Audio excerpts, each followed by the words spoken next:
of these? I got a little obsessed with mine. In fact, I got a little obsessed with all my stuff. Have you ever wondered where all the stuff we buy comes from and where it goes when we throw it out? I couldn't stop wondering about that, so I looked it up. And what the textbook said is that stuff moves through a system from extraction to production to distribution to consumption to disposal. All together, it's called the materials economy. Well, I looked into it a little bit more. In fact, I spent 10 years traveling the world, tracking where our stuff comes from and where it goes. And you know what I found out? That is not the whole story.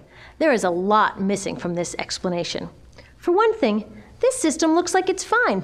No problem. But the truth is, it's a system in crisis. And the reason it's a system in crisis is it's a linear system and we live on a finite planet. And you cannot run a linear system on a finite planet indefinitely. Every step along the way, this system is interacting with the real world. In real life, it's not happening on a blank white page. It's interacting with societies, cultures, economies, the environment. And all along the way, it's bumping up against limits. Limits we don't see here because the diagram is incomplete. So let's go back through. Let's fill in some of the blanks and see what's missing. Well, one of the most important things that's missing is people. Yes, people. People live and work all along this system. And some people in this system matter a little more than others. Some have a little more say. Who are they? Well, let's start with the government. Now, my friends tell me I should use a tank to symbolize the government, and that's true in many countries and increasingly in our own. After all, more than 50% of our federal tax money is now going to the military. But I'm using a person to symbolize the government because I hold true to the vision and values the government should be of the people, by the people, for the people. It's the government's job to watch out for us, to take care of us. That's their job. Then along came the corporation. Now, the reason the corporation looks bigger than the government is that the corporation is bigger than the government. Of the 100 largest economies on Earth now, 51 are corporations. And as the corporation has grown in size and power, we've seen a little change in the government where they're a little more concerned in making sure everything's working out for those guys than for us. Okay, so let's see what else is missing from this picture. We'll start with extraction, which is a fancy word for natural resource exploitation, which is a fancy word for trashing the planet. What this looks like is we chop down the trees, we blow up mountains to get the metals inside, we use up all the water, and we wipe out the animals. So here we are running up against our first limit. We are running out of resources. We are using too much stuff. Now, I know this can be hard to hear, but it's the truth, so we've got to deal with it.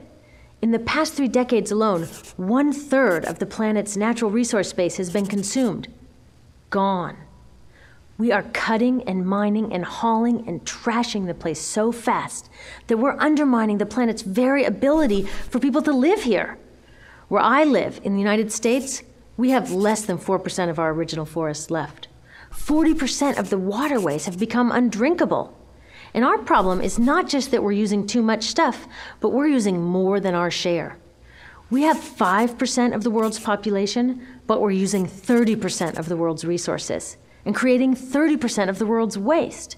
If everybody consumed at US rates, we would need 3 to 5 planets. And you know what? We've only got 1. So my country's response to this limitation is simply to go take somebody else's. This is the third world, which some would say is another word for our stuff that somehow got on somebody else's land. So what does that look like? The same thing, trashing the place. 75% of global fisheries now are fished at or beyond capacity. 80% of the planet's original forests are gone. In the Amazon alone, we're losing 2,000 trees a minute. That is 7 football fields a minute. And what about the people who live here? Well, according to these guys, they don't own these resources, even if they've been living there for generations. They don't own the means of production, and they're not buying a lot of stuff. And in this system, if you don't own or buy a lot of stuff, you don't have value. So next, the materials move to production. And what happens there is we use energy to mix toxic chemicals in with the natural resources to make toxic contaminated products. There are over 100,000 synthetic chemicals in use in commerce today. Only a handful of them have even been tested for health impacts, and none have been tested for synergistic health impacts. That means when they interact with all the other chemicals we're exposed to every day. So we don't know the full impact on health and the environment of all these toxic chemicals, but we do know one thing. Toxics in, toxics out. As long as we keep putting toxics into our industrial production systems, we're going to keep getting toxics in the stuff that we bring into our homes and workplaces and schools, and our bodies. Like BFRs, brominated flame retardants, they're a chemical that make things more fireproof, but they are super toxic. They're a neurotoxin. That means toxic to the brain. What are we even doing using a chemical like this? Yet we put it in our computers, our appliances, couches, mattresses, even some pillows. In fact, we take our pillows, we douse them in a neurotoxin, then we bring them home and put our heads on them for 8 hours a night to sleep. Now, I don't know, but it seems to me in this country with so much potential, we could think of a better way to stop our heads from catching on fire at night. Now, these toxics build up the food chain and concentrate in our bodies. Do you know what is the food at the top of the food chain with the highest level of many toxic contaminants? Human breast milk. That means that we've reached a point where the smallest members of our societies, our babies, are getting the highest lifetime dose of toxic chemicals from breastfeeding from their mothers. Is that not an incredible violation? Breastfeeding must be the most fundamental human act of nurturing. It should be sacred and safe. Now, breastfeeding is still best, and mothers should definitely keep breastfeeding, but we should protect it. They should protect it. I thought they were looking out for us. And of course, the people who bear the biggest brunt of these toxic chemicals are the factory workers, many of whom are women of reproductive age. They're working with reproductive toxins, carcinogens, and more. Now I ask you, what kind of woman of reproductive age would work in a job exposed to reproductive toxins except for a woman with no other option? And that's one of the beauties of this system. The erosion of local environments and economies here ensures a constant supply of people with no other option. Globally, 200,000 people a day are moving from environments that have sustained them for generations into cities, many to live in slums, looking for work, no matter how toxic that work may be. So you see, it's not just resources that are wasted along this system, but people too. Whole communities get wasted. Yep, toxics in, toxics out. A lot of the toxics leave the factories in products, but even more leave as byproducts or pollution. And it's a lot of pollution. In the U.S., our industry admits to releasing over 4 billion pounds of toxic chemicals a year. And it's probably a lot more because that's only what they admit. So that's another limit because yuck, who wants to look at and smell 4 billion pounds of toxic chemicals a year? So what do? Move the dirty factories overseas, pollute someone else's land. But surprise, a lot of that pollution is coming right back at us, carried by wind currents. So what happens after all these natural resources are turned into products? Well, it moves here for distribution. Now, distribution means selling all the toxic contaminated junk as quickly as possible. The goal here is to keep the prices down, keep the people buying, and keep the inventory moving. How do they keep the prices down? Well, they don't pay the store workers very much, and they skimp on health insurance every time they can. It's all about externalizing the costs. What that means is that the real costs of making stuff aren't captured in the price. In other words, we aren't paying for the stuff we buy. I was thinking about this the other day. I was walking to work and I wanted to listen to the news, so I popped into a Radio Shack to buy a radio. I found this cute little green radio for $4.99. I was standing there in line to buy this thing, and I was thinking, how could $4.99 possibly capture the cost of making this radio and getting it into my hands? The metal was probably mined in South Africa. The petroleum was probably drilled in Iraq. The plastics were probably produced in China. And maybe the whole thing was assembled by some 15-year-old in a maquiladora in Mexico. $4.99 wouldn't even pay the rent for the shelf space it occupied until I came along, let alone part of the staff guy's salary who helped me pick it out, or the multiple ocean cruises and truck rides pieces of this radio went on. That's how I realized I didn't pay for the radio. So who did pay? Well, these people paid with the loss of their natural resource space. These people paid with the loss of their clean air, with increasing asthma and cancer rates. Kids in the Congo paid with their future. 30% of the kids in part of the Congo have dropped out of school to mine coltan, a metal we need for our cheap and disposable electronics. These people even paid by having to cover their own health insurance. All along this system, people pitched in so I could get this radio for $4.99. And none of these contributions are recorded in any accounts book. That's what I mean by the company owners externalize the true costs of production. And that brings us to the golden arrow of consumption. This is the heart of the system, the engine that drives it. It is so important that protecting this arrow has become the top priority for both of these guys. That's why after 9/11, when our country was in shock, and President Bush could have suggested any number of appropriate things, to grieve, to pray, to hope. No, he said to shop, to shop. We have become a nation of consumers. Our primary identity has become that of being consumers, not mothers, teachers, farmers, but consumers. The primary way that our value is measured and demonstrated is by how much we contribute to this arrow, how much we consume. And do we? We shop and shop and shop, keep the materials flowing, and flow they do. Guess what percentage of total materials flow through this system is still in product or use 6 months after their date of sale in North America? 50%? 20? No, 1%. 1. In other words, 99% of the stuff we harvest, mine, process, transport, 99% of the stuff we run through this system is trashed within 6 months. Now, how can we run a planet with that level of materials throughput? It wasn't always like this. The average US person now consumes twice as much as they did 50 years ago. Ask your grandma. In her day, stewardship and resourcefulness and thrift were valued. So how did this happen? Well, it didn't just happen. It was designed. Shortly after World War II, these guys were figuring out how to ramp up the economy. Retailing analyst Victor Lebeau articulated the solution that's become the norm for the whole system. He said, our enormously productive economy demands that we make consumption our way of life, that we convert the buying and use of goods into rituals, that we seek our spiritual satisfaction, our ego satisfaction in consumption. We need things consumed, burned up, replaced, and discarded at an ever-accelerating rate. President Eisenhower's Council of Economic Advisors chairman said that the American economy's ultimate purpose is to produce more consumer goods. More consumer goods? Our ultimate purpose? Not provide health care or education or safe transportation or sustainability or justice? Consumer goods? How did they get us to jump on board this program so enthusiastically? Well, 2 of their most effective strategies are planned obsolescence and perceived obsolescence. Planned obsolescence is another word for designed for the dump. It means they actually make stuff to be useless as quickly as possible, so we'll chuck it and buy a new one. It's obvious with things like plastic bags and coffee cups, but now it's even big stuff. Mops, DVDs, cameras, barbecues even, everything. Even computers.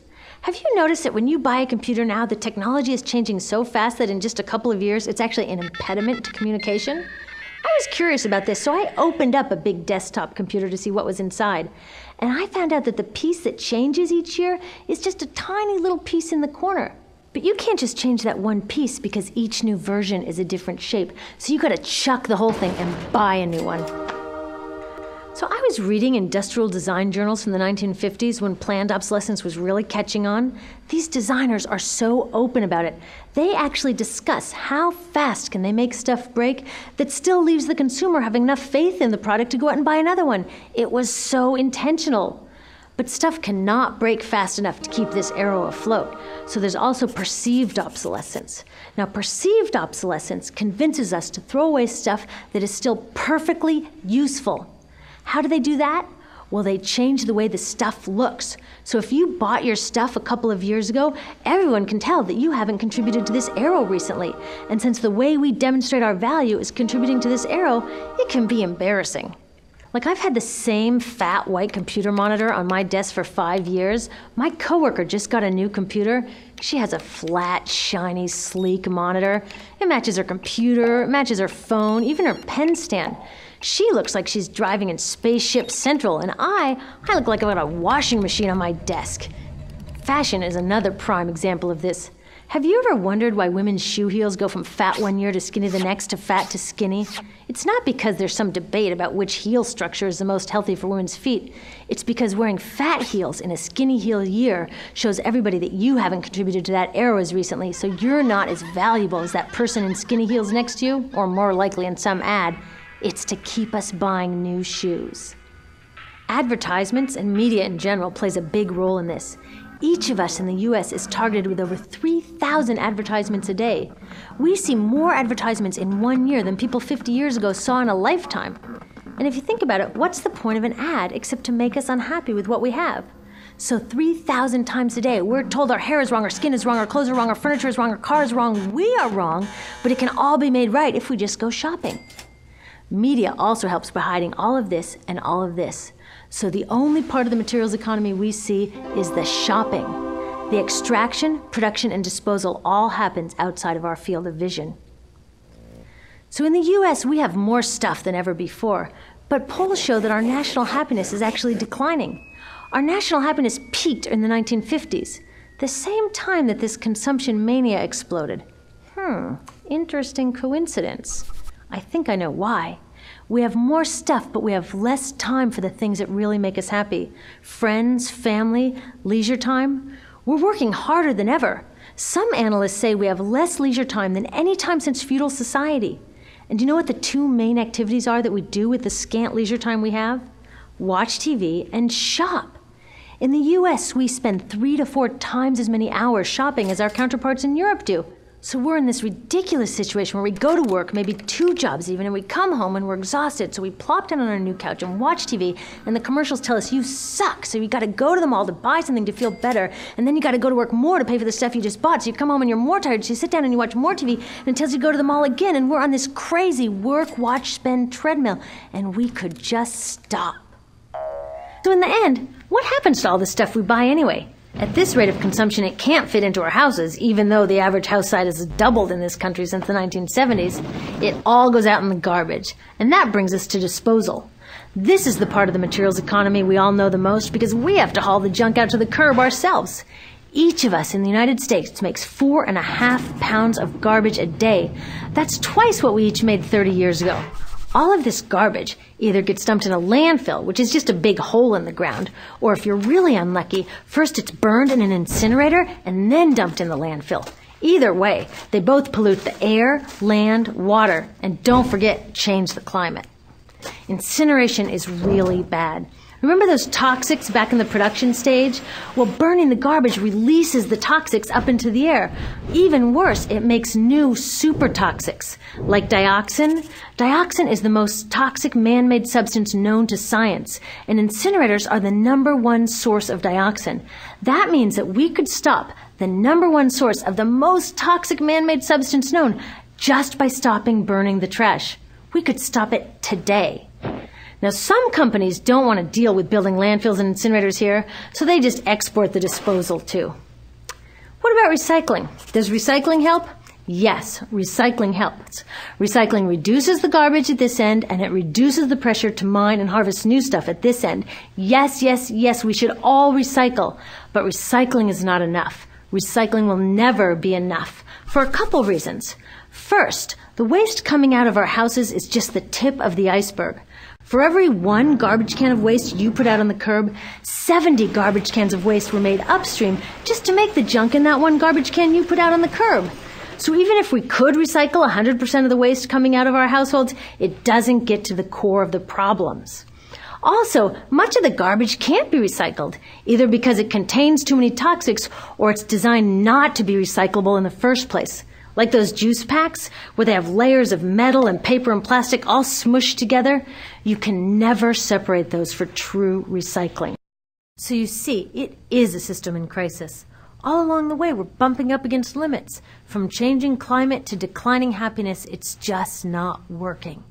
But the good thing about such an all-pervasive problem is there are so many points of intervention. There are people working here on saving forests, here on clean production, labor rights, fair trade, conscious consuming, blocking landfills and incinerators, and very importantly, taking back our government, so that it really is by the people, for the people. All of this work is critically important, but things really start moving when we see the connections, when we see the big picture. When people all along this system get united, we can reclaim and transform this whole linear system into something new, a system that doesn't waste resources or people. You see, what we really need to chuck is that old school throwaway mindset. There's a new school of thinking about this stuff, and it's based on sustainability and equity. Things like green chemistry, zero waste, closed loop production, renewable energy, local living economies. It's already started. Some say it's unrealistic. too idealistic that it can't happen. I say the ones who are unrealistic are those who think that we can continue with the old way. They're dreaming. Remember, that old way didn't just happen. It wasn't like gravity that we just have to live with. People created it, and we're people too. So let's create something new. There's a lot of information on this website about groups doing incredible work. Click around, get involved.